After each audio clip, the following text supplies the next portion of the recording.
একেবারে ছোটবেলা থেকে বরং তারও আগে থেকে মাতৃগর্ভ থেকে দুনিয়াতে যখন আসে তখন একটা দোয়া পড়তে হয়, বেশিরভাগ মানুষ জানে না।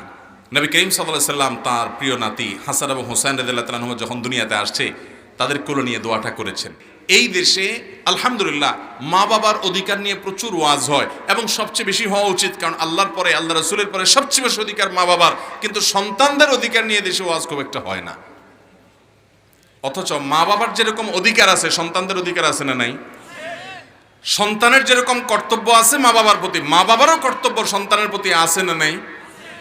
সে কর্তব্যগুলোর তালিকা কি কি কর্তব্য আছে সেটা আমার আজকে আলোচনার বিষয় না। আমি আজকে আলোচনা করব শুধু একটা কর্তব্য নিয়ে, সেটা হলো নবী করিম সাল্লাল্লাহু আলাইহি সাল্লাম বলেছেন, কুল্লু মাউলুদিন ইউলাদু আলাল ফিতরাহ, প্রতিটা শিশু, প্রতিটা ছোট বাচ্চা দুনিয়াতে, নবজাতক শিশু দুনিয়াতে আসে মায়ের গর্ভ থেকে পাক্কা এবং খাঁটি মুসলমান হয়ে।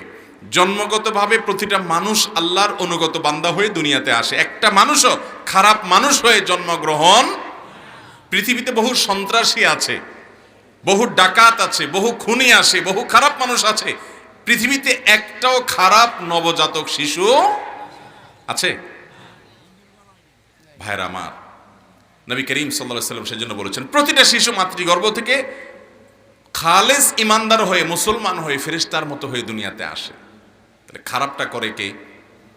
ইল্লা আন্নাবুয়াহু ইউহাউদানিহি আও ইউনাসরানিহি আও ইউমাজ্জিসানি, তবে ওই সন্তানের যে মা বাপ আছে, এই মা বাপ সন্তানকে কখনো ইহুদি বানায়, কখনো খ্রিস্টান বানায়, কখনো অগ্নি পূজক বানায়, কখনো আল্লাহর অবাধ্য বানায়, কখনো ফাসিক বানায়, কখনো কাফের নাস্তিক বেঈমান বানায়। এই সব কিছু বানায় কে? মূলত মা বাপে। পরিবেশ, আশপাশ, শিক্ষা প্রতিষ্ঠানের ভূমিকা অনেক পরে, সবার আগে ভূমিকাটা হলো মা বাপের। এই জন্য কোনো সন্তান যদি আল্লাহর নেককার বান্দা হয় তার ক্রেডিট যেমন বাপমা পায়, কোনো সন্তান যদি অমানুষ হয় তার ডিসক্রেডিট পায় কে? ওই মা বাপ। এই কথাগুলো এই জন্য বলা, আজ আমাদের সমাজে চতুর্দিকে যখন তাকাই আমার মাঝে মধ্যে নিঃশ্বাসটা বড় হয়ে যায় যে আমাদের তরুণরা কি এমন হওয়ার কথা ছিল?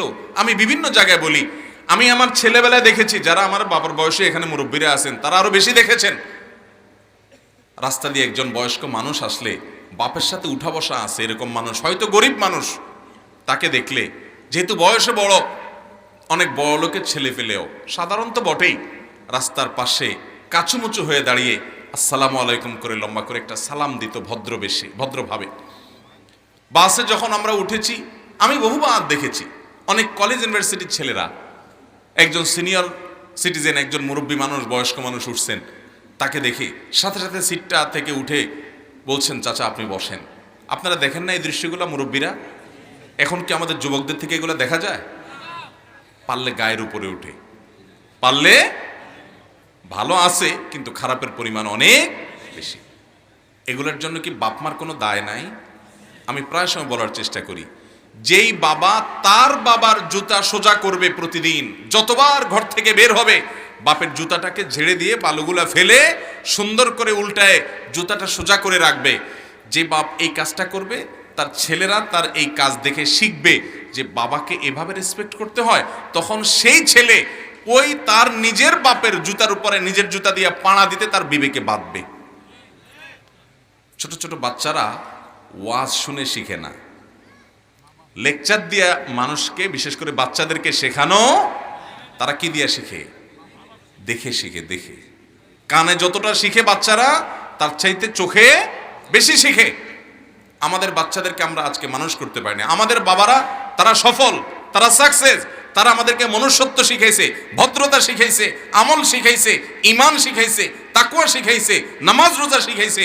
আজকে মা বাপরা এত স্বার্থপর, দিন শেষে শুধু পয়সা চাই, ক্যারিয়ার চাই। ডাক্তার হয়ে আসো, ইঞ্জিনিয়ার হয়ে আসো, ব্যবসায়ী হয়ে আসো, টাকা পয়সা আনো, জমি জমা সব কিনে ফেলো, এলাকার ঘর বাড়ি বানাও, তোমার কাছে শুধু এগুলা চাই। সন্তানকে মানুষ করার জন্য বাপ মার তেমন কোনো ভূমিকা বেশিরভাগ পরিবারে নাই। এই একটা কারণে আপনি সেজদা দিয়েও, নামাজ পড়েও, কপালে সিল লাগাইও জান্নাতে যেতে পারবেন না। এই একটা কারণে যে আপনার ছেলে মেয়ের প্রতি আপনি কি দায়িত্ব পালন করেছেন। ঘরে ঘরে আজ যুবকরা জেনায় লিপ্ত, হারাম রিলেশনে লিপ্ত, অবৈধ সম্পর্কে লিপ্ত, চরিত্রগুলো ধ্বংস হয়ে যাচ্ছে। এক একটা ছেলের কয়েকটা মেয়ের সাথে অবৈধ সম্পর্ক, কয়েকটা মেয়ের কয়েকটা ছেলের সাথে অবৈধ সম্পর্ক, একের পর এক জেনায় লিপ্ত হচ্ছে, চরিত্র নষ্ট হচ্ছে, মাস্তানি গুন্ডামি করছে, বাপ মার কাছে এসে ভদ্র সাজছে, বাপ মা কোনো দায়িত্ব পালন করছে না। ঘরে ঘরে আজ এই মহামারী হচ্ছে কি হচ্ছে না? যারা এখনো বাবা হন নাই, তরুণ যুবক আছেন, আপনারা বলছেন তা আমাদের ওয়াজ না, আপনাদের ওয়াজ। আল্লাহ আপনাদেরকে একসময় বাবা বানাবেন। প্রতিজ্ঞা করেন যে আপনার সন্তানদেরকে আপনি মানুষ বানাবেন, মুসলমান বানাবেন, মুত্তাকি বানাবেন, দায়িত্বশীল বানাবেন।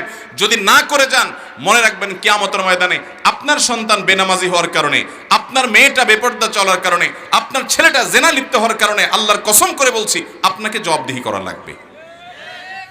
অতএব দায়িত্বশীল আচরণ করব তো ইনশাআল্লাহ।